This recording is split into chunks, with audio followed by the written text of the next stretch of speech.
好開心啊！每一個禮拜都能夠見到弟兄姊妹我哋大家相聚一齊，我哋互相去鼓勵、互相去支持喺裏邊。咁首先呢，即係亦都開始嘅時候呢，同樣呢，我哋都去宣讀我哋嘅宣言先，宣讀我哋嘅使徒信經先啊！我哋嘅使徒信經呢係咩？係基督教三大嘅信經之一嚇。但係呢，使徒信經係好簡單、好基礎，讓我哋知道我哋基督徒我哋究竟信緊嘅係啲咩嘢喺裏邊嚇。讓我哋一同嘅大聲嘅宣讀，預備1、2、3。我信上帝全能的父，創造天地的主。我信我主耶穌基督，上帝獨生的子，因聖靈成人，由童貞女瑪利亞所生，在本丟彼拉多手下受難，被釘於十字架，受死，埋葬，降在陰間。第3天從死人中復活，升天，坐在上帝的右邊，將來必從那裏降臨，審判活人死人。我信聖靈，我信聖而公之教會，我信聖徒相通，我信罪得赦免，我信身體復活，我信永生。阿門！我哋鼓掌，多謝我哋嘅主。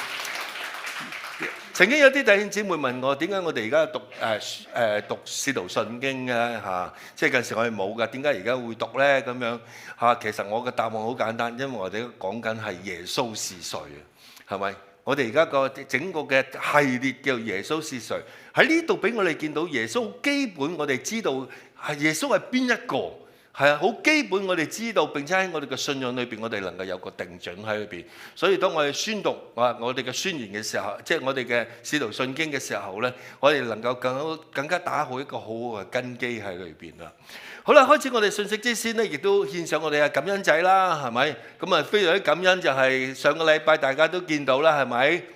阿喬媽嚟咗我哋教會，佢哋分享見證，就係喬雲嘅太太喺裏邊，佢90幾歲，97歲，先頭我仲估96歲添，原來話係97歲嚇。佢講嘅見證，好多弟兄姊妹都分享完之後，即係佢分享完之後都同我講，好感動啊！即係阿喬媽97周圍走，仲有去咗由美國搭飛機嚟香港嚇，即係10幾個鐘頭機喺裏邊嚇。咁佢即係好感動，同埋佢所分享嘅一啲嘅見證係非常之好喺裏邊嚇。有啲弟兄姊妹就同我講話，點解牧師點解你早啲宣佈啊？等我叫啲朋友嚟啦，叫啲人嚟啦咁樣。咁我嘅答案係咩？其實我都係好突然嘅。即係我都冇，所以點解冇同大家講係原因係因為上個即係再上個禮拜啦禮拜差唔多禮拜5嘅時候先知道有個消息就係咩？就係影音使團佢打電話俾我，佢話牧師。阿喬媽想返教會啊，可唔可以返你間教會啊？咁哇！我話阿喬媽想返教會啊，返我哋教會，我當然 OK 啦，係嘛？我都係禮拜5先知，我都係早大家唔係好耐喺裏邊。原來阿喬媽咧有個好習慣，呢個習慣非常之好。佢97歲，但係每個禮拜日佢都要返教會嘅喺裏邊，佢可以唔返。但係97歲，但係佢個個禮拜都要返教會。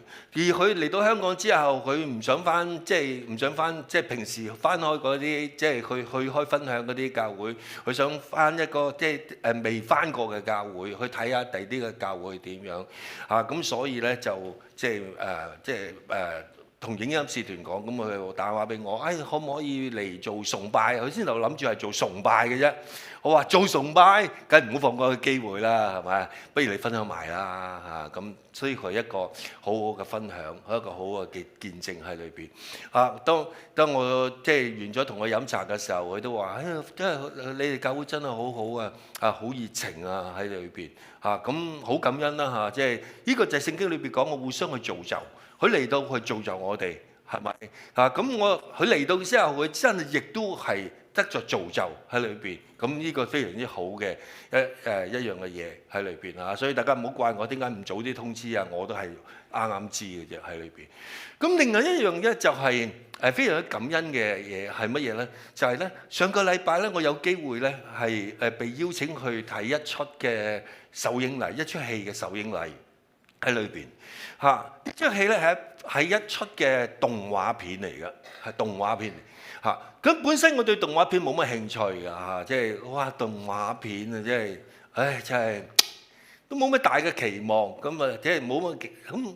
但係人哋邀請到嚇，即係 WhatsApp 過嚟又打電話嚟嘅時候嚇，咁同埋真係同我講嘅時候，咁 OK 啦。既然你邀請我，好啦，我應酬下啦，咁我去睇啦。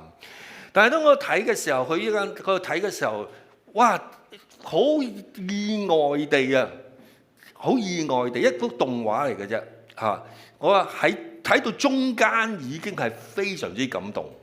中間甚至有啲姊妹已經喺中間已經流淚啦，喺裏邊咧動畫啫喎，係動畫啫喎喺裏邊。即係點解咧？因為佢無論係情節啊、安排啊，好即係音響嘅效果都非常之好嚇，可以話係精彩，好精彩，係我意料不及嘅，所以我有少少驚喜啊！即係我諗住哇，動畫都會做到咁嘅效果嘅咩？佢真係做到咁嘅效果喺裏邊。大家估唔估到呢出戲叫咩名啊？萬王之王有啲知啦，我晚禱都講過見證啦，冇錯啦，叫萬王之王啊！呢個係咩？呢出係咩戲嚟嘅？係一出福音嘅動畫片啊，唔係真人嘅，係動畫片，係介紹主耶穌嘅一生，由降生至到死，跟住復活。係講到主耶穌嘅一生嗱，你能夠想像到一樣嘢嚇？你想像到嘅，我係一個牧師，咁我對聖經，我對四福音都有些少認識啩，係咪？即係其實佢你影完呢樣嘢，我都知你係喎影乜嘢啦喺裏邊，但係都覺得精彩喎，喺裏邊喎。當我睇嘅時候，哇！我都好感動，我覺得好精彩。咁我心諗一樣嘢，哇！即係我都感覺到精彩，一啲嘅新朋友。會唔會更加深入佢知道？哦，原來福音就係咁噶啦咁。所以我自己心諗一樣嘢啊，我呢個係一個非常之好嘅傳福音嘅工具嚟嘅。呢出戲係非常之好嘅傳福音。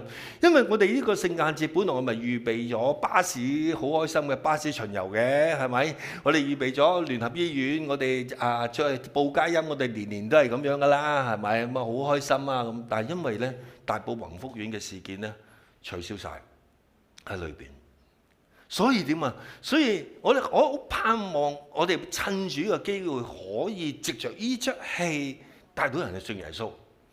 嗱，當我去啱啱過咗個晚禱告嘅時候，我一路都求問神啊，神啊，我哋點樣可以利用呢出戲嚟傳福音？唔好嘥咗呢出戲啊！即係我哋當然，我哋就出基督徒，我哋分享，即係我哋去睇嘅時候，我哋都覺得啊，好非常之精彩，非常之值得睇。但係對一啲嘅新朋友嚟講，佢對福音嘅認識應該係更加大。我問神，神啊，究竟我哋點樣可以藉著呢啲嘅傳福音咧？神感動我哋一個傳福音嘅方法，一個新嘅傳福音方法。呢個方法係叫乜嘢？叫做游擊隊戰略。同家嚟講，游擊隊戰略。點為之游擊隊咧？大家都知啦嚇，但係游擊隊梗係分散㗎啦，唔係成班喺裏邊嘅。就係乜嘢咧？就係先同我哋諗住想包場，但係種種嘅原因我哋包唔到。咁跟住我哋可以小組化就係化整為零啊！化整為零，大家可以分小組，我唔同嘅小組邀請我哋嘅親友咧，佢嚟睇。即係去睇呢一出戲嚇，睇完呢出戲之後，跟住一齊食嘢嚇，一齊飲嘢，一齊食餐嘅時候咧，大家傾下，喂，呢出戲點啊？好唔好睇啊？哇！你感唔感動啊？好犀利喎！呢出戲咁真實嘅咁，因為咁嘅緣故可以慢慢去嚟傳福音啊！因為咁嘅緣故，我哋可以去傳福音。即係嗱，呢個係一個新嘅策略，一個我哋唔係包場。我哋係好散即係好散嘅佢嚟啊，佢就好輕鬆嘅一個好輕鬆嘅狀態。嗱，我哋記唔記得我哋上個月我哋喺酒吧嗰度開佈道會係咪？記唔記得？我哋喺 Handy Bar 嗰度咧開佈道會，係好輕鬆嘅係咪？人哋唔會覺得一個教會嘅地方甚至有啲新朋友我諗唔到，即係喺酒吧會有佈道會喎，咁樣喺裏邊係好輕鬆嘅狀態，讓佢能夠認識神。咁同樣喺呢度，我哋冇嘢，我哋睇戲啫。佢係喺睇戲嘅當中，睇完戲我哋冇嘢，一齊食嘢嘅時候討論個劇情嘅時候，我哋就將福音去帶俾呢啲嘅呢啲嘅朋友。所以無論喺時間上，即係我哋唔使規定喺某一個嘅時間，我哋唔使規定你中意約你嘅朋友邊個時間邊個地點唔需要一定觀塘你住嘅地方或者人哋住嘅地方，呢樣嘢好有彈性嘅喺裏邊。或者你好輕鬆嘅一啲，你可以呢個係我哋聖誕節嘅其中一個策略，一個傳福音嘅策略。即係除咗我哋一間啦，我哋一間去玉蓮台啦，係咪？同埋幾間教會，我哋一齊去報佳音，一齊去傳福音啊！呢個係我哋聖誕節其中一個策略嚟㗎。所以我好鼓勵弟兄姊妹好好嘅利用呢個假期。我哋假期有幾日假期㗎？係咪25、26、27係咪25、26跟住有啲即係，所以我盼望我哋大家喺24、25、26、27呢幾個日裏邊咧，我哋你可以同你嘅家長負責人傾，可以同個家長負責人講，喂，我哋幾時去睇戲啊？或者你幾個弟兄姊妹走埋一齊，喂，我幾時去睇戲啊？或者一齊，喂，你邀請啲人，我又邀請啲人，大家一齊邀請啲人跟住咧就可以去book 飛預定嘅 book 飛咁，即係呢個係一個策略。係一個非常之好嘅策略喺裏邊跟住跟住就再同佢哋即係食嘢大家傾偈嘅時候，將耶穌介紹俾佢因為呢出戲就12月20號已經有得放嘅，咁譬如你之後嘅你都可以去咁我會為大家代禱喺我自己嚟講咧，我希望今次係我哋教會全民皆兵雖然冇約束力嘅，即係唔會鼓勵大家乜嘢，我哋唔係包場但係我希望我哋唔好錯過呢個機會喺裏邊。喺我自己度講，我屋企啦，即係我東東勤欣傑我哋會邀請一啲嘅朋友咁樣，我哋諗住27號睇嘅咁你可以約埋你啲朋友，或者你幾個弟兄姊妹一齊去去邊度去英皇院線係咪？係英皇院線嘅。咁我遲啲我有資料俾緊大家。咁你可以約埋呢啲嘅朋友去嚟傳福音，咁就最好嘅一樣嘢。大家想唔想睇下先睹為快想如果唔想我唔放OK， 好，我哋俾啲少少嘅片段俾大家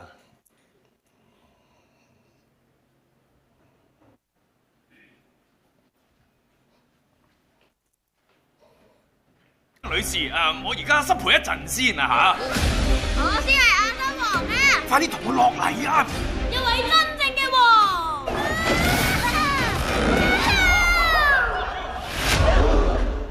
你根本唔係亞瑟王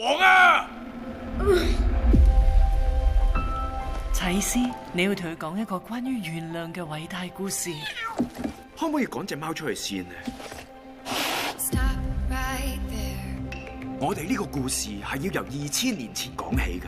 當 BB 耶穌降生到呢個世上嘅時候，等陣，咪住，暫停先。故仔同君王冇關，我就冇興趣聽呢個正正就係講緊一個萬王之王嘅故事。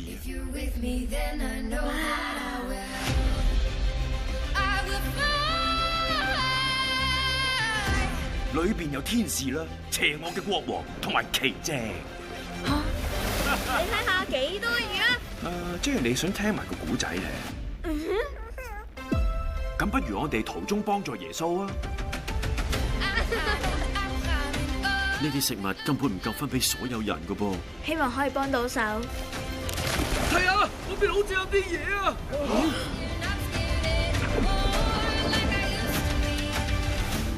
唔使驚嘅，對某啲人嚟講係奇蹟，但係對於另外一啲人嚟講就係威脅。咁就令啲百姓倒戈反對佢。Open up my eyes and see, and I'm not only wishing, dreaming. 捉住佢！我哋唔可以幫佢咩？可以，但係唔係你諗咁樣。多謝你啊，爹哋。時候到啦。如果呢個係上帝嘅旨意，我會接受，你哋都應該接受。即使係王，都可以服侍佢嘅百姓。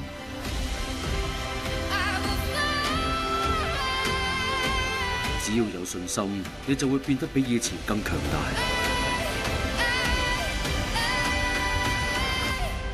呢個係一個偉大嘅故事。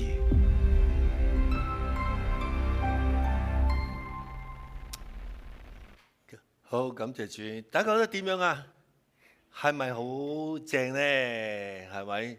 佢裏邊嗰啲佢寫得好，即係畫得係好細緻嚇，同埋即係佢加埋個音響效果咧係非常之好，所以好盼望我哋嘅弟兄姊妹今年唔好放過呢個機會喺聖誕節裏邊咧係邀請你嘅朋友即係親人去睇一出戲喺裏邊，好嘛？OK， 好，開始嘅時候，我哋仍然去宣讀我哋嘅宣言。我哋嘅宣言就係與鷹展翅，生命蛻變即係我哋冇乜時間去再宣，即係我哋嘅宣言。今日已經係12月10幾號啦，仲1-2次嘅啫咁我哋好懷念住，帶住一份嘅信心繼續去睇下，好嗎？預備1、2、3。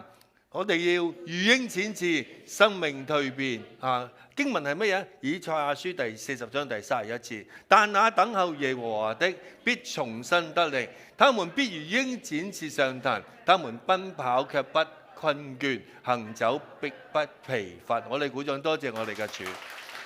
第二就係建立教會合二為一，我哋預備1、2、3，我哋要建立教會合二為一。約翰福音第17章第21節，使他們都合二為一，正如你父在我裏邊，我在你裏邊，使他們也在我們裏邊，叫世人可以信你差了我來。你所賜給我嘅榮耀，我已賜給他們，使他們合二為一，像我們合二為一。我哋多謝我哋嘅主，多謝我哋嘅神。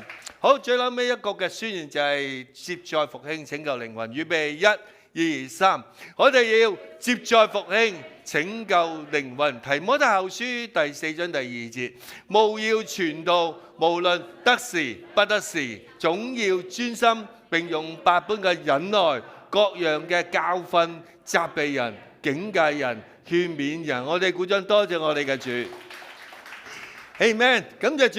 開始嘅時候亦都提醒大家睇一睇你嘅手機，請你睇睇有冇校到靜音或者刪咗佢，係避免咧係一陣間聚會嘅時候 B 唔單止影響你自己聽到，亦都影響隔離嘅人咧係嚟聽到咁就唔係十分好啦。OK， 好，開始嘅時候，我哋同隔離嘅弟兄姊妹去講句 Salut。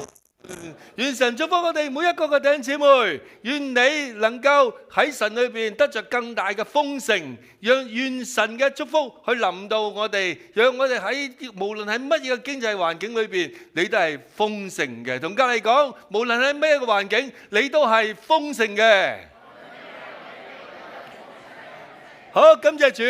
開始我哋為代禱嘅時間啦嚇，我哋嘅代禱就係詩篇30篇第1節到第12節。請大家諗一諗，你會為邊一個代禱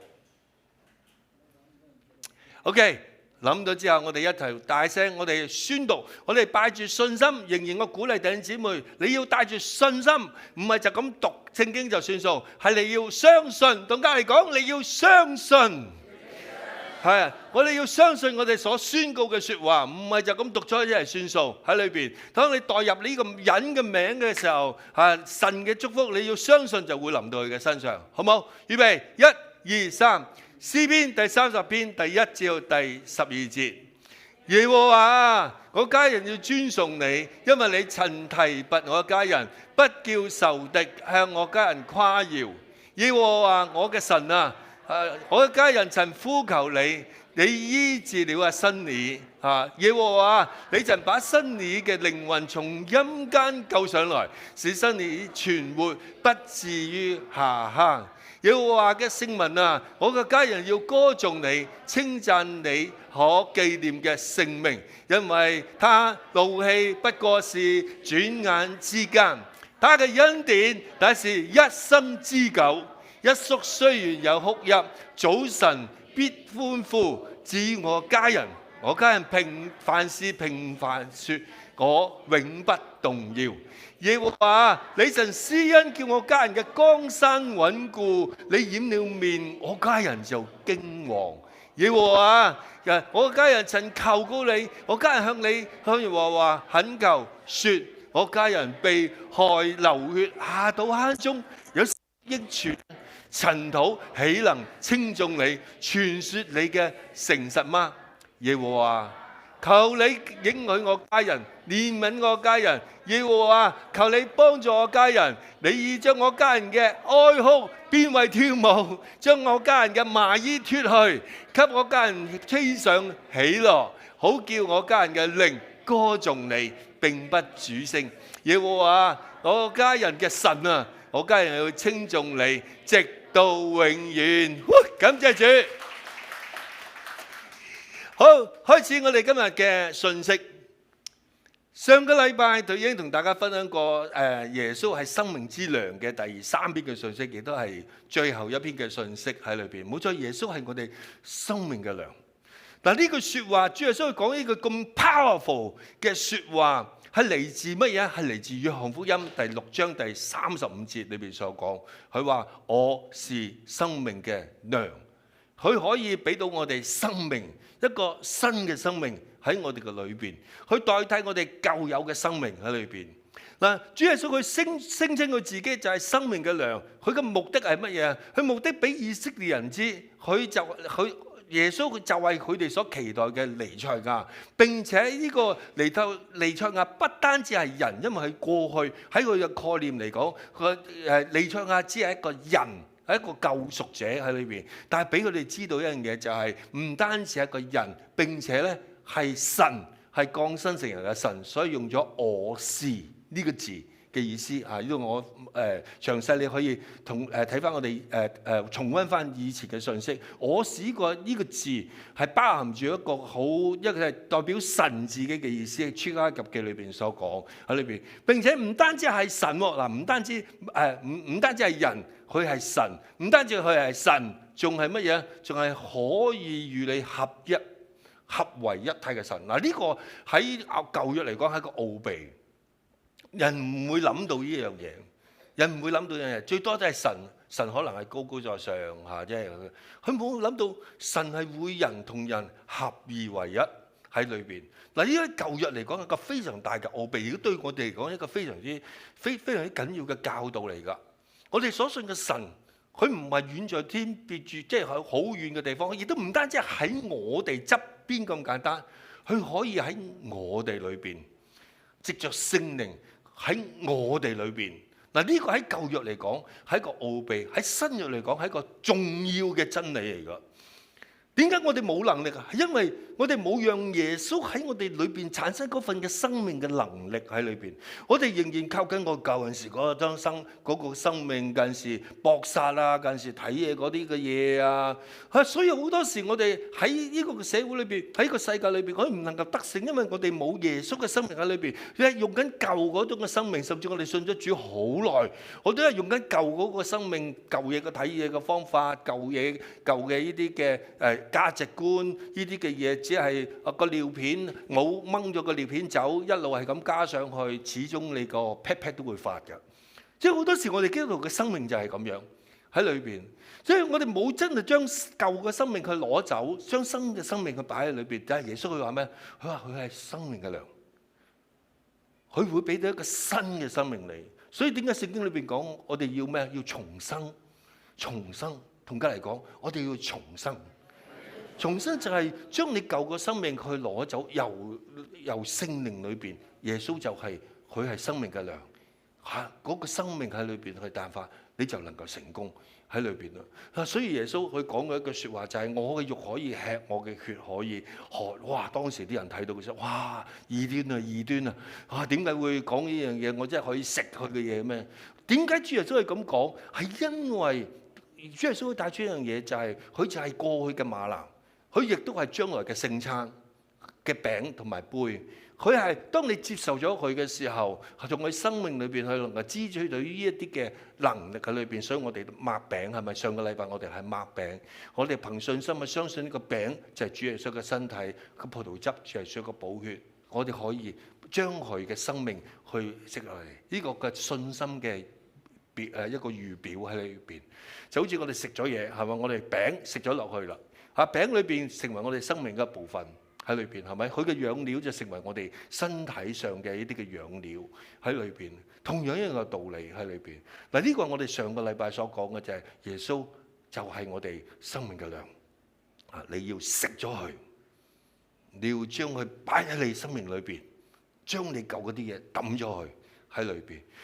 呢個就係第一喺約翰福音裏邊講嘅7個我是。喺約翰福音裏邊講到主耶穌講到7個我是，即係話我係乜嘢，我係乜嘢。我而家講緊耶穌嘅系列啊嘛，耶穌樹成系列啊嘛。耶穌係咩啊？耶穌係生命嘅糧。約翰福音第一俾我哋見到。第二係乜嘢啊？第二個我是又係乜嘢？耶穌宣稱佢自己係乜嘢？嗱，我宣稱佢係生命嘅糧，佢係餅係咪？佢5餅2魚喺裏邊嚇，呢個你可以聽翻近時嘅信息喺裏邊。第二個我是係咩？第二個我是宣稱佢自己係乜嘢？對我哋基督徒今時今日有咩影響？有咩幫助？有咩啟示喺裏邊咧？係咪？我成日所講嘅就係耶穌喺2000年前所做嘅嘢，關咩我事啊？關乜我今時今日基督徒有咩事啊？唔係，原來聖經嘅不同嘅層次喺裏邊。佢2000年前發生嘅嘢，但係佢預先去知道我哋後期嘅基督徒，我哋遇到啲咩嘢，我哋就藉着呢件事，我哋可以得着幫助、方向同埋指引。所以有啲弟兄姊妹同我講：哇，點解牧師你知道我啲嘢？點解我嘅問題你喺篇道裏邊同我講翻話俾我聽？呢個就係聖經嗰種嘅神奇，聖靈嗰種嘅能力就喺我哋裏邊啦。咁 OK 咁我哋睇下第二個我是係啲乜嘢？主耶穌宣稱佢自己係乜嘢咧？有啲乜嘢啟示喺裏邊咧？首先我想問下大家知唔知？大家知唔知今日正正係今日係以色列人一個節期嘅？大家知唔知係咩節期？係以色列人嘅節期。有啲教會都會慶祝嘅。知唔知係咩節期？佢話咁醒嘅，冇錯啦，係咩啊？係光明節。同隔離講光明節。究竟光明節對我哋基督徒有啲乜嘢嘅啟示喺裏邊呢？光明，首先我哋要知道光明節係講乜嘢？光明節係紀念猶太人嘅一個嘅家族叫馬加比家族。當時咧希臘軍隊咧佔領咗耶路撒冷，整好喺個耶路撒冷裏邊，你獻物喺裏邊。我冇乜可能喎，不過大家為我已經教咗靜音噶咯。請問大家靜音點解仲會可以有嘢講咧？佢講緊亞門啊，梗係 OK， 冇錯啦。就係啱啱講緊咩？講光明節。光明節係講乜嘢？就係猶太人佢喺一段嘅時期，俾希臘人去佔領咗耶路撒冷，喺個聖殿裏邊咧獻豬喺裏邊。哇！咁當時啲人咧就反抗啊，咁馬加比家族咧就係帶領之下咧，就係將啲嘅希律王嘅軍隊趕走，攞翻耶路撒冷，係重新喺耶路撒冷嘅第二聖殿裏邊咧，再獻祭俾神。原來光明節係嚟自一樣嘅嘢喺裏邊。咁但係對我哋嘅信息有咩幫助？有咩影響？有咩啟示咧？咁我哋會下個禮拜詳細同大家講。但係今日我哋會講少少啲。我哋睇一段嘅經文，約翰福音第8章第12節，我哋一同大聲嘅讀呢段嘅經文。預備1、2、3。約翰福音第8章第12節，耶穌又對眾人說：我是世界的光，跟從我的就不在黑暗裏走，必要得着生命的光。我哋鼓掌多謝嘅主。呢度講乜嘢啊？第二個我是係乜嘢啊？第二個我是係我是世界的光。同家嚟講，耶穌就係世界嘅光啦。冇錯啦，而係聖經裏邊講，耶穌佢話佢係世界嘅光，呢個我是就係約翰福音裏邊所講嘅第二個我是世界嘅光。究竟耶穌基督佢點解要講呢句説話呢？佢想話俾我哋聽乜嘢嘢？即係好簡單嘅嘢。如果你有光，你就唔會行喺黑暗裏邊。你喺黑暗裏邊，即係換句話講，你係冇光喺裏邊，係咪？嗱，呢個我哋會下個禮拜會更加同大家講嚇。但係我哋有少少嘅前言擺喺裏邊。個前言係乜嘢？點解耶穌基督要去講呢番嘅説話？佢講呢番嘅説話嘅時候係乜嘢嘅時候呢？嗱，我哋要睇聖經，我哋要前文後理嘅，我哋唔可以斷章取義嘅。斷章取義嘅意思係咩啊？就係抽咗佢經文就咁講，唔係，你要睇埋前文後理，佢講緊啲咩嘢，咁我哋先能夠更加明白耶穌究竟佢想講啲咩嘢喺裏邊。嗱，首先我哋會見到主耶穌講呢番嘅説話嘅時候咧，係一個以色列嘅節期嘅。嗱，頭先有人講開咗個係講光明節啦，但係呢度唔係光明節嚟噶嚇。你估係乜嘢節期咧？耶穌講呢番嘅説話嘅時候係咩節日期咧？係住棚節。同家嚟講，住棚節。住棚節究竟係啲乜嘢嘢嚟嘅？嗱，我哋睇下呢段嘅經文先啊！我哋一齊讀好嘛？由約翰福音第7章第2節至到第14節，預備1、2、3。約翰福音第7章第2節，當時猶太人嘅住棚節近了，耶穌嘅弟兄就對他說：你離開這裏上猶太去吧，叫你們嘅門徒也看見你所行的。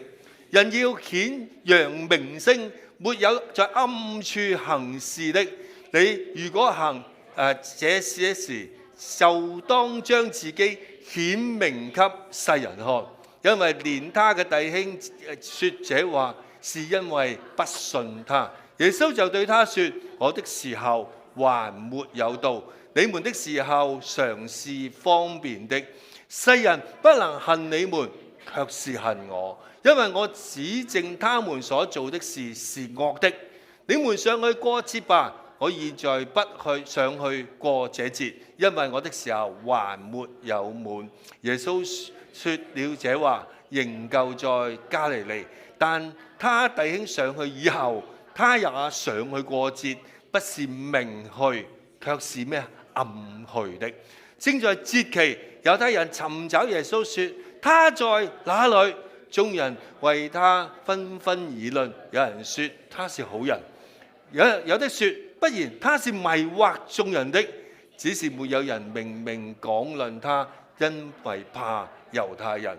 到了節期，耶穌上殿去教訓眾人。我哋鼓掌多謝主。到了節期，呢個節期係咩節啊？住棚節。好明顯，好清楚，俾我哋見到嚇，即係原來住棚節近了，耶穌去到節期裏邊，去喺個住棚節裏邊去上去聖殿去教訓人。嗱，原來呢番嘅説話喺住棚節裏邊講。嗱，住棚節係點解？嗱，仍然嗰句説話，耶穌做每一樣嘢唔係偶然嘅，聖經記載每一樣嘢亦都唔係偶然嘅。佢喺邊一度講咩説話係有獨特嘅意思喺裏邊。點解主耶穌要喺住棚節去講呢番嘅説話呢？我哋睇下住棚節係一個咩嘅日子啊？從農業嘅角度嚟睇咧，住棚節其實係一個好開心快樂嘅日子嚟嘅，歡喜快樂嘅日子嚟嘅。因為點解呢？因為住棚節另一個名叫收藏節，收藏節。收藏嘢啦，係嘛？收藏節，咩叫收藏節呢？就係因為原來呢係住棚節嗰段嘅時期呢，係以色列人收割莊稼嘅時期，每一樣嘅莊稼都收割，大麥啦、小麥啦、葡萄啦，嚇，全部收割晒呢啲嘅嘢，跟住佢哋就會將呢啲嘅農產品、呢啲嘅莊稼擺喺一啲嘅倉啊或者一啲屋裏邊去收藏。收藏咗之後，即係換句話講，你能夠想咗，哇！你即係好多錢，或者好多人送好多嘅禮物俾你，你好中意嘅禮物，你收咗啲禮物嘅時候，你會點啊？你會好開心啦，係咪？所以當你收藏完啲嘢嘅時候，哇！我收藏咗哇一大堆小堆嘅小物嘅時候，梗係好開心，係咪？好開心，跟住咧帶住一個歡樂嘅心情咧，就過呢個嘅住棚節啦。所以咧，人哋稱住棚節為收藏節，就係咁嘅意思喺裏邊。帶出咗個好喜樂嗰個氣氛喺裏邊啦。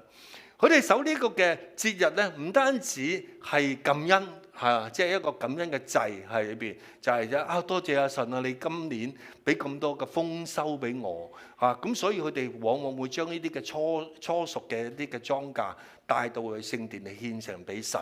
呢個就係成為佢哋嘅感恩祭，但係呢個感恩祭亦都帶出咗另一個意思，就係乜嘢？就係一個信心嘅行動啊！就係我願意神你俾我咁多呢啲嘅嘢，我願意將最好嘅莊稼我獻呈俾你，我相信你會下一年會俾我更多更好嘅莊稼，就好似聖經裏邊講嘅搖祭一樣，佢哋將第一個最好嘅祭喺神面前向天搖下，係代表咩啊？我已經第一造已經咁好啦，其他嗰第二造、第三造一定係更加好，係帶出一個咁嘅信心嘅宣告喺裏邊嘅。同樣佢哋亦都一樣啊，將最好嘅佢喺個節日裏邊，佢嚟獻呈俾主。又甚至有一位非常之出名嘅歷史學家叫約瑟夫，佢點樣稱呼呢個嘅住棚節呢？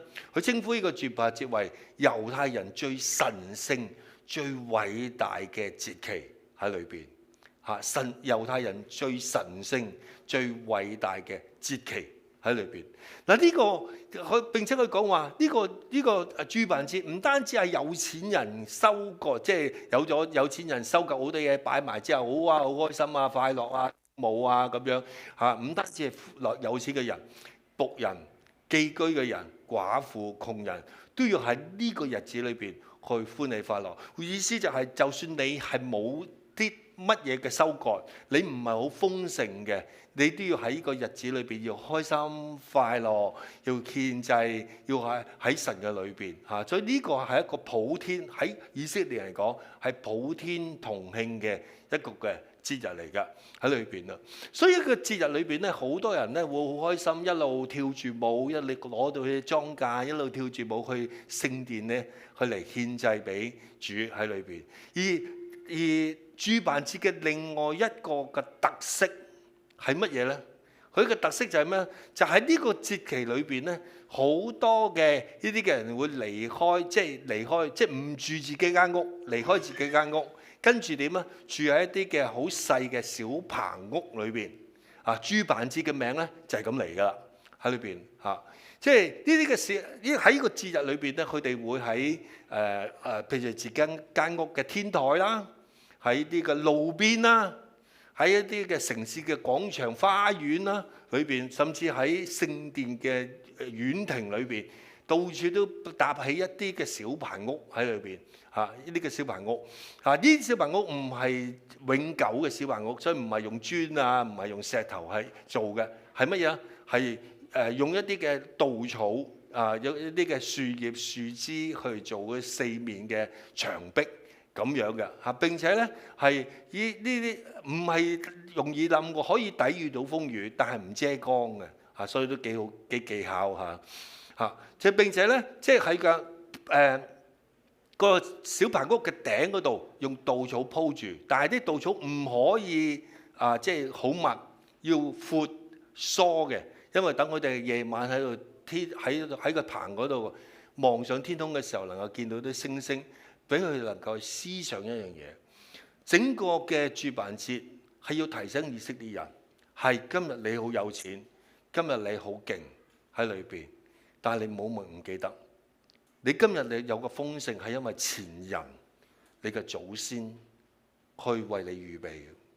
你唔好忘記一樣嘢，曾經有一段嘅時間，你嘅祖先都好似咁樣住喺一啲嘅棚屋裏邊，喺曠野裏邊無家可歸，流離即係流浪嘅呢啲嘅日子喺裏邊，頭上高係冇瓦片喺裏邊。呢個唔好意思啊，即係呢個就係住棚節裏邊最主要嘅一樣嘅嘢，俾我哋去見到。嗱，呢個係今時今日嘅住棚節啊，即係佢哋過住棚節，今時今日係咁樣啊嚇，即係你見到屋頂啊、街啊都會有啲嘅，而家係用木搭啦嚇，但係初期嘅時候，佢哋係用一啲嘅頭先所講樹枝啊、樹葉啊搭，就喺裏邊去住喺裏邊，讓佢懷念翻、紀念翻近時喺曠野裏邊佢嘅祖先曾經做過即係為佢哋去做過一啲嘅嘢喺裏邊啦。而喺住棚節裏邊咧，有個儀式，頭先係農業上或者紀念，但係有個儀式嘅。呢個儀式係咩咧？呢個原來住棚節嘅儀式基本上係有7日嘅啫，7日咁多。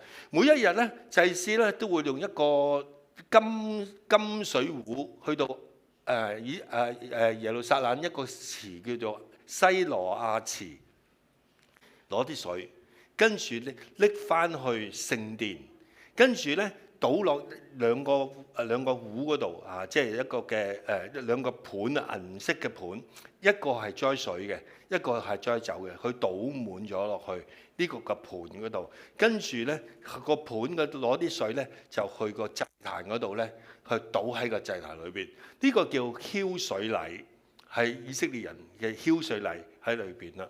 嗱，啲澆咩意思咧？其實呢個澆奠禮啊，澆奠嘅儀式咧，其實係紀念喺出埃及記裏邊講摩西曾經擊打磐石，所以磐石流水出嚟，就流啲水出嚟，所以佢哋喺曠野裏邊，佢話幾廿年、40年都係咁樣飲呢啲嘅神蹟嘅水喺裏邊。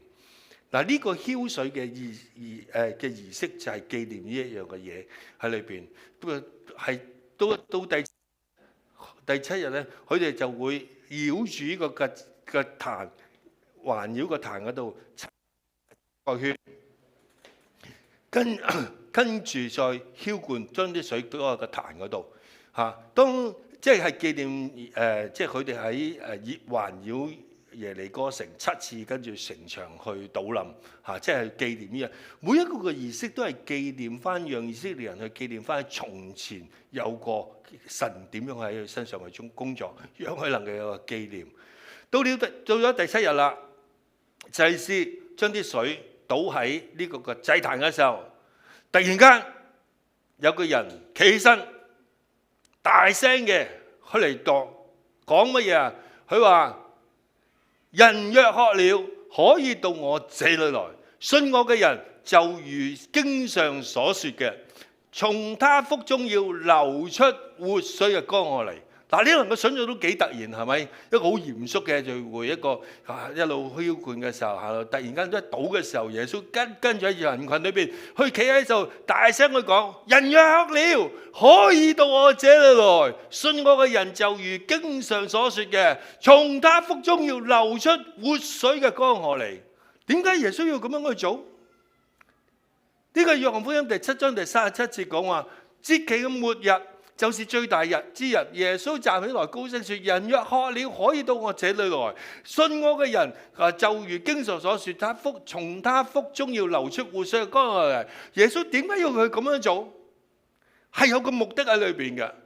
咩目的啊？因為住棚節係紀念即係佢哋以色列人喺曠野裏邊嘅事件，住嗰啲棚屋啊，冇地方住啊，呢啲嘅嘢係紀念。頭先個澆灌禮就係紀念由摩西喺曠野裏邊去擊打呢個磐石，跟住有水流出嚟，係嗱呢個嘅事件係咪？所以以色列人都知道一樣嘢乜嘢？當佢過呢個嘅節日嘅時候，佢知道一樣嘢。摩西曾經預言過一件事，呢個預言咩事咧？就係神將會為佢哋興起另一位嘅先知，好似摩西一樣，會將水供給俾佢哋嘅。呢個係一路佢哋嘅帶住呢份嘅預言喺裏邊，甚至一啲嘅即係拉比文獻啦，拉比即係嗰啲以色列人嗰啲老師啦，嘅一樣嘅嘢就係前一位救贖者就係摩西啦，係咪？摩西會使水泉湧出，後一個救贖者即係佢唔知邊一個啦將會有一個救贖者，呢個救贖者同摩西一樣，佢會要從流出呢啲嘅水出嚟喺裏邊。嗱，原來有一個預言同埋一個文獻去講到，將會有一個救贖者，有一個嘅先知，同摩西一樣，會從地裏邊會俾水佢哋飲嘅。嗱，而家你明白點解主耶穌講呢番説話？點解？係因為主耶穌講呢番嘅説話，並且喺最後嗰日去大聲去講話嚟啦！我就係嗰個磐石啊，活水會從我哋嘅口中裏邊去湧流出嚟，去解開你哋裏邊嗰種個口渴喺裏邊。因為住棚節係以色列人三大節日之一，逾節、五旬節、住棚節。呢三個節日咧，喺耶路撒冷附近15英里嘅猶太城人都要守呢三個節日㗎。即係所以當時係好多人喺裏邊。耶穌就係喺咁多人嘅面前，趁住一個咁嘅機會，喺第7日嘅時候，佢大聲去同佢講呢句説話：我信我嘅人，我會有活水從佢湧流直到永生。點解要講呢番嘅説話咧？就係耶穌佢要表達咗一樣嘢，就係你哋嗰陣時，摩西喺曠野裏邊打一個磐石，有水流出，解開你哋嘅口渴，唔使渴死。但係今日我就係呢一塊嘅磐石，我裏邊所流出嘅生命，我流出嘅水，唔係摩西當時嘅水，係一個生命嘅活水，能夠滿足到每個人內心深處嗰種嘅飢渴，嗰種嘅渴。我哋每一個有陣時，你冇發覺有陣時我哋會好 dry 啊，即係人生冇乜盼望，唔知做乜嘢嘅。有陣時我哋會好氣餒喺我哋嘅人生旅程裏邊，尤其是當你遇到好多嘅衝擊嘅呢啲嘅時候，係咪？有個姊妹都同我講，即係去幫大埔雲福苑嗰啲災民。佢都講嗰啲人係好灰心啊，有啲人成日想死啊，咁樣喺裏邊。有時我哋會遇到呢啲嘅嘢，喺我哋嘅生命，我會覺得好攰啊，好飢渴。耶穌佢話乜嘢啊？佢話每個人你有飢渴嘅話，你去到耶穌嘅面前啦，你去到嗰度啊，你接受佢，佢就會有隻活水喺你裏邊重新嘅讓你喜樂，重新嘅去將你嘅生命去嚟反轉，就好似點解喺住棚節啦？住棚節係個咩嘅日子啊？係一個開心快樂嘅日子，佢會重新呢個活水喺裏邊，重新係人生係有一個嘅盼望，對神人生再一次有呢一份嘅喜樂喺裏邊嘅。嗱，呢個就係住棚節，但係住棚節仲未完喎。澆灌禮之後，澆奠禮之後，原來仲有一個更加精彩嘅時刻喺裏邊，更加精彩嘅時刻。呢個精彩時刻係乜嘢嘅時刻呢？耶穌喺呢個精彩嘅時刻裏邊做咗啲乜嘢呢？我哋下個禮拜再同大家分享。最後我哋一同嘅低頭。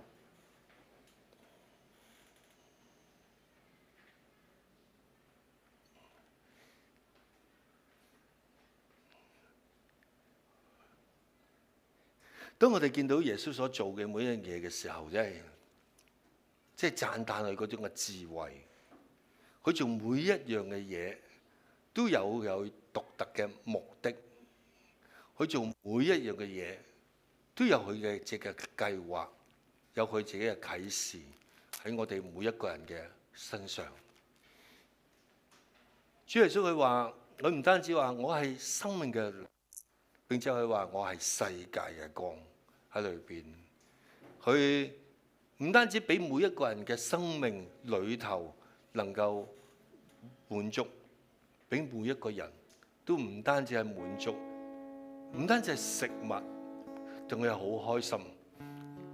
喺住棚節裏邊，佢帶出呢樣嘢。原來耶穌基督佢唔單止能夠改變我嘅生命，比我哋更加豐盛，因為住辦節係收藏節，收藏一啲嘅嘢喺裏邊。耶穌佢話佢係世界嘅光，佢會令到我哋離開呢個黑暗，走去光明嘅路。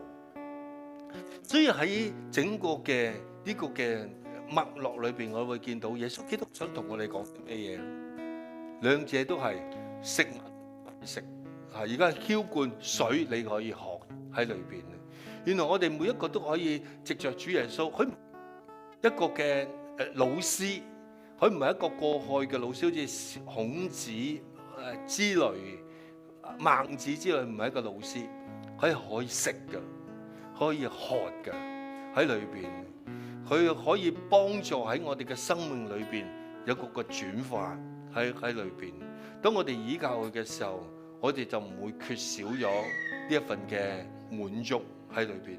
可能好多時我哋去尤其是喺香港生活，我哋好難滿足到我哋裏邊嗰種嘅需要。我哋硬係覺得我哋唔夠，硬係覺得我哋需要一啲嘅嘢喺裏邊。但係原來聖經裏邊講耶穌就係乜嘢？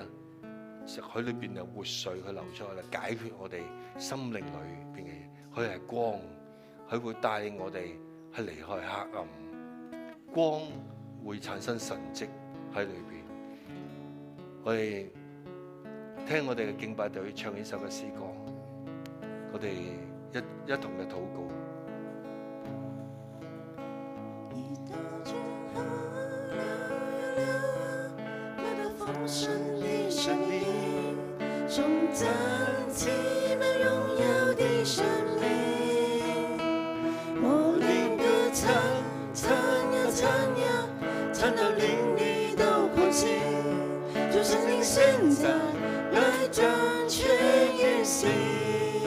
讓我哋一同嘅站立，我哋舉起我哋嘅手，獻上我哋嘅歌聲俾我哋嘅主。基督的愛像一道zan河，把這個能力流到萬里。它是光，照亮我的生命，敬拜主，高舉他的生命。主的靈如風吹我心，安慰憂傷破碎的靈。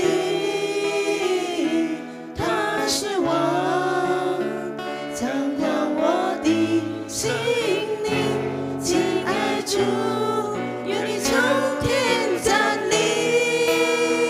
一道江河流呀流啊，來到豐盛的生命，頌讚奇妙榮耀的生命。我靈更唱，唱呀唱呀，唱到靈裡都歡喜。就像你現在來掌權於心。一道江河流呀流啊，來到豐盛的生命，頌讚奇妙榮耀的生命。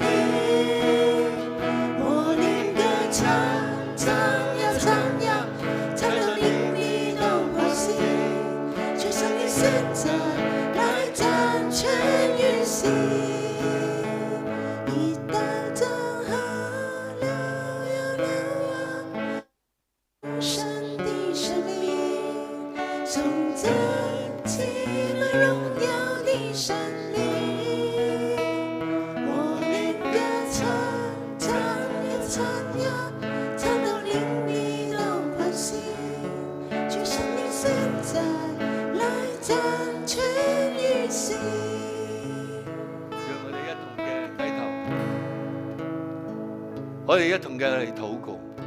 主，我哋感謝，我哋讚美你，多謝主啊！你喺我哋教會裏邊每一樣嘅工作，多謝你嘅話語甦醒我哋嘅心，你嘅話語俾力量我哋，讓我哋能夠重新去嚟過。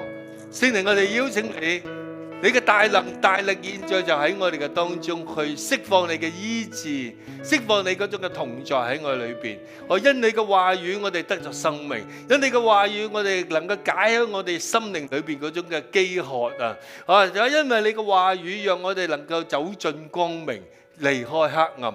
聖靈，我哋邀請你帶領我哋，讓我哋能夠對你嘅話語產生呢份嘅信任，讓我哋真係吃你嘅肉，喝你嘅血，讓我哋將你嘅生命擺喺我哋嘅裏邊，免得我哋喺呢個世界裏邊係隨流失去。主啊，感謝讚美你，多謝你今日喺我哋嘅當中帶領我哋前面嘅呢啲嘅路。垂聽亦都為咗我哋一陣間喺育練台嘅工作喺你面前係禱告你，求主你與我哋同在，讓我哋能夠得人如得魚。多謝主，垂聽我哋嘅禱告，係奉主耶穌基督名求。Amen。大家請坐。係今日咧有幾樣嘅宣佈啦嚇。第一樣嘅宣佈咧就係我會頒發一啲嘅證書咧，係俾一啲嘅認領病房嘅弟兄姊妹嚇。咁我想請你即係攞咗個名即係讀你嘅名嘅時候，請你咧出嚟咧喺企喺我哋後邊，一陣間我哋會影一個嘅團體相喺裏邊㗎。好，第一位咧就係許慧貞，傳道啦。阿東東，麻煩你幫我哋一陣間影一幅相啊。第二，陳劍雄弟兄。嗱，呢班弟兄姊妹好好啊，就係咧我哋即係每個月一次嘅去聯合醫院喺裏邊咧去服侍嚇，去啲病房裏邊啊，探一啲嘅病，呢啲嘅院友啊，同我哋傾偈，為你祈禱喺裏邊。陳國強弟兄。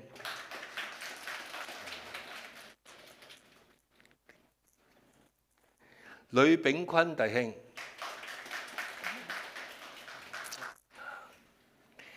李慧儀姊妹。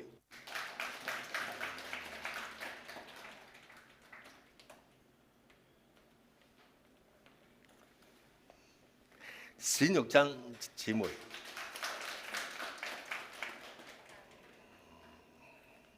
好，周秀芬姊妹係。蔡巧雲姊妹。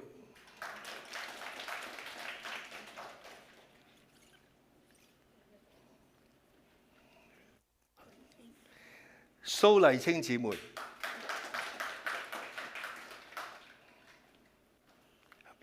何彩蓮姊妹。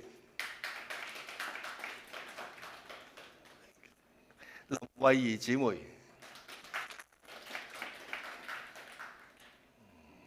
OK， 好，我哋咧就影一幅相先嚇。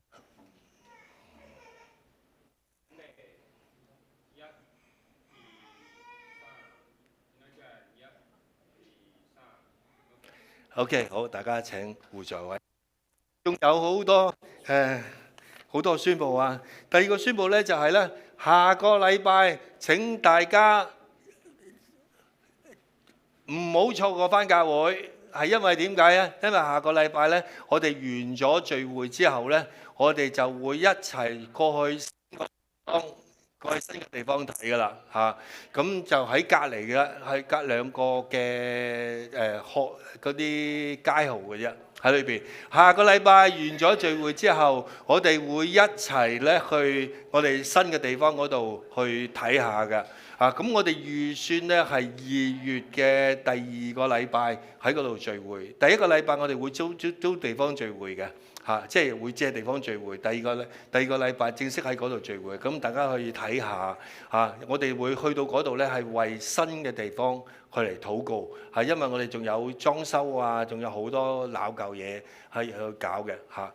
咁下個禮拜我哋會去嗰度嚇。咁就另外咧就係頭先我都有略有講啦嚇，即係我哋聖誕嘅巴士巡遊啊，我哋嘅聯合醫院報佳音係因為咧即係大埔雲福院嘅事件咧係嚟取消咗㗎嚇，咁所以就鼓勵弟兄姊妹喺呢個聖誕節裏邊咧，係邀請啲朋友咧去睇呢一出嘅萬王之王，就係咁嘅意思喺裏邊。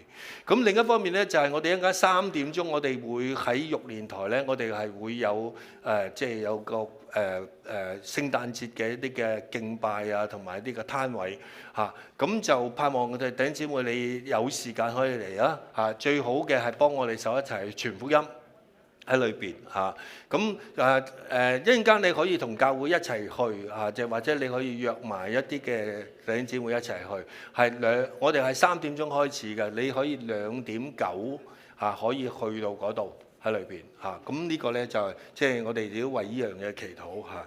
咁就另外就係一陣間我哋散咗會之後咧嚇，弟兄姊妹係傳福音嘅弟兄姊妹，傳福音嘅弟兄姊妹嚇，無論喺 counter 傳福音，或者去喺街頭裏邊去傳福音，因為我哋分兩批，一批就喺我哋嘅攤位嗰度傳福音，一批就係喺街頭裏邊去傳福音嘅嚇。咁大家咧完咗聚會之後咧，就去我哋喺不如我哋喺房好冇？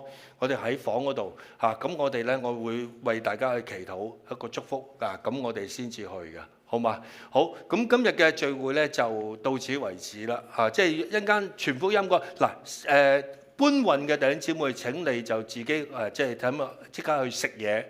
我哋有啲嘢即係有啲飯盒，你食完嘢，麻煩你哋去搬或者啲音響每一樣嘢過去傳福音嘅弟兄姊妹或者 counter 嘅弟兄姊妹都可以。我哋一陣間完咗，請你咧去入去我哋嘅兒童主日室咁我哋咧會為你嘅祈禱同埋有少少 briefing 嘅。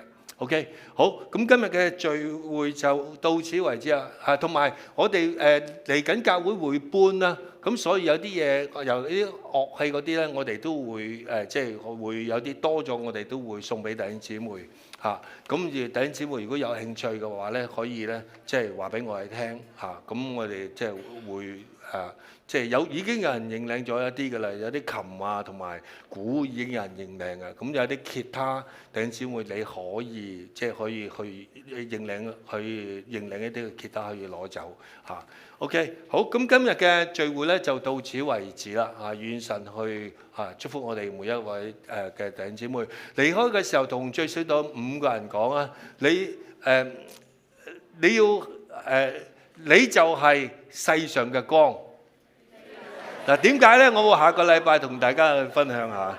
好啦，而家需要傳福音嘅弟兄姊妹，請我哋現在就去我哋嘅兒童主日室嚇。咁